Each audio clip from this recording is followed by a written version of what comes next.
பாசூர் வழியாக ரயில்வே மேம்பாலம் ரயில்வே மேம்பாலம் அமைக்க நடவடிக்கை எடுக்கப்படும். கொடுமுடி முதல் பிரிக்கல்பாளையம் வரை காவிரி ஆற்றில் மேம்பாலம் அமைத்து தரப்படும். இதெல்லாம் தலைவர் செய்வார் நம்பிக்கை இருக்கா? இதெல்லாம் நடக்கணும்னா வர்ற வெள்ளிக்கிழமை வாக்குச்சாவடிக்கு போய் உதயசூரியன் சின்னத்தில் பிரகாஷுக்கு நீங்க வாக்களிச்சு 3 லட்சம் வாக்கு வித்தியாசத்துல ஜெயிக்க வைக்கணும். செய்வீங்களா? ஏன் உங்களுக்கு நம்ம சில வாக்குறுதிகள்லாம் கொடுத்தல சொன்ன, உங்களுக்கு ஏன் நம்பிக்கை இருக்கு தலைவர் செய்வார்னு? செய்வார். ஏன் தெரியுமா? அவர் உங்களால் தேர்ந்தெடுக்கப்பட்ட முதலமைச்சர்.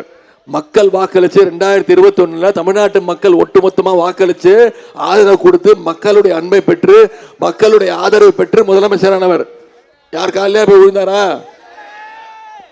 தமிழ்ந்து இங்க போனாரா? அப்படி யாரு முதலமைச்சரானாரு?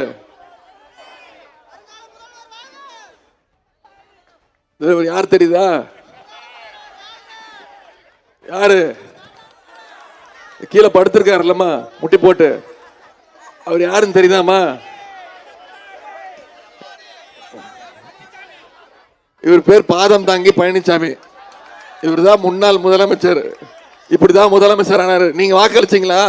திரு பாதம் தாங்கி பழனிசாமி முதலமைச்சர் அவனு வாக்களிச்சீங்களா? அந்த அம்மையார் இறந்த பிறகு ஜெயலலிதா அம்மையாருக்கு வாக்களிச்சிங்க. தமிழ்நாட்டு மக்கள் வாக்களிச்சிங்க. அந்த அம்மையார் இறந்த பிறகு இந்த மாதிரி தவழ்ந்து போய் டேபிள் சேருக்குள்ள பூந்து போய் சசிகலா அம்மாவோட காலை பிடிச்சி முதலமைச்சராகி அடுத்த நிமிஷமே அந்த அம்மா காலை வாரி விட்டவர் தான் திரு பாதம் தாங்கி பழனிசாமி. ஞாபகம் இருக்கா? அந்த அம்மா ஜெயிலுக்கு போனோன்னு என்ன சொன்னாரு? யாரு இந்த சசிகலா? நீயா என்ன முதலமைச்சர் ஆக்கணும்னு கேட்ட பச்சை துரோகி இந்த எடப்பாடி பழனிசாமி. அவர் சசிகலா அம்மாவுக்கு மட்டும் துரோகம் பண்ணலாமா, ஒட்டுமொத்த தமிழ்நாட்டு மக்களுக்கும் இந்திய மக்களுக்கும் துரோகம் பண்ணியிருக்காரு. 4 வருஷம் பாஜகவோட கூட்டணியில் இருந்துட்டு தமிழ்நாட்டு மக்களுடைய உரிமைகள், மாநில உரிமைகள், நம்ம மாநில உரிமைகள் மட்டும் இல்ல, இந்தியாவில் இருக்கக்கூடிய பல மாநில உரிமைகளை அதிமுக அடிமை அதிமுக பாஜகவுக்கு விட்டு கொடுத்துருச்சு. அதாவது மொழி உரிமை விட்டு கொடுத்துட்டாங்க, நிதி உரிமை விட்டு கொடுத்துட்டாங்க, கல்வி உரிமை விட்டு கொடுத்துட்டாங்க. கல்வி உரிமை உங்களுக்கு தெரியும். நீட் தேர்வை கொண்டு வந்தாங்க. 2010ஆம் ஆண்டு இந்தியாக்குள்ள நீட் தேர்வு வந்துருச்சுமா. அப்ப முதலமைச்சராக இருந்தவர் கலைஞர் என்ன சொன்னாரு? தமிழ்நாட்டுக்குள்ள நீட் தேர்வு வேணாம், எங்களுக்கு நுழைவுத் தேர்வு தேவையில்லை.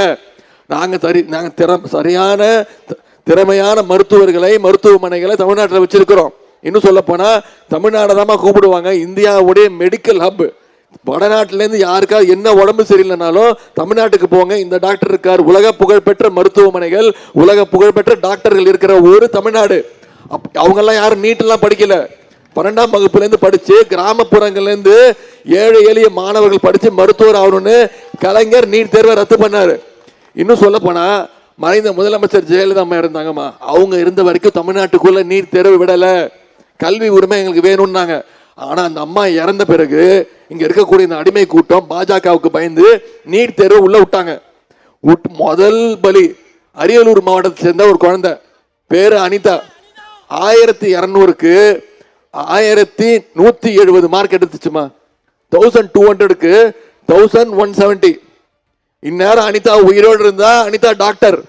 உச்ச நீதிமன்றம் வரைக்கும் போய் சண்டை போட்டு போராடி பார்த்துச்சு. அனிதால ஆரம்பிச்ச மரணமா தற்கொலை பண்ணிக்கிட்டாங்க. ஆரம்பிச்சு இந்த 7 வருஷத்துல மட்டும் 22 குழந்தைங்க இறந்திருக்காங்க தற்கொலை பண்ணிட்டு. சென்ற வருஷம் சென்னையை சேர்ந்த குரோம்பேட்டை சேர்ந்த ஜெகதீசன் இறந்துட்டான். இப்போ நீட் தேர்வு எழுதணும்னா பல லட்சம் ரூபாய் செலவு பண்ணணுமா, கோச்சிங் கிளாஸ் போகணும். ஜெகதீசன் இறந்து ஜெகதீசனோட அடுத்த நாள் ஜெகதீசனோட அப்பா அவரும் தற்கொலை பண்ணிக்கிட்டாரு. எனக்கு இருந்த ஒரே பையன் டாக்டர் ஆகணும் ஆசைப்பட்டான், கோச்சிங் கிளாஸ் அனுப்புறதுக்கு பணம் இல்லை என்கிட்ட, இறந்துட்டான், என்னால மனசு தாங்க முடியலன்னு அவரும் லெட்டர் எழுதி இறந்துட்டாரு. இப்படி ஒரு குடும்பத்தையே இழந்திருக்கோம் நீட் தேர்வுக்கு. அப்படிப்பட்ட நீட் தேர்வு நமக்கு தேவையா?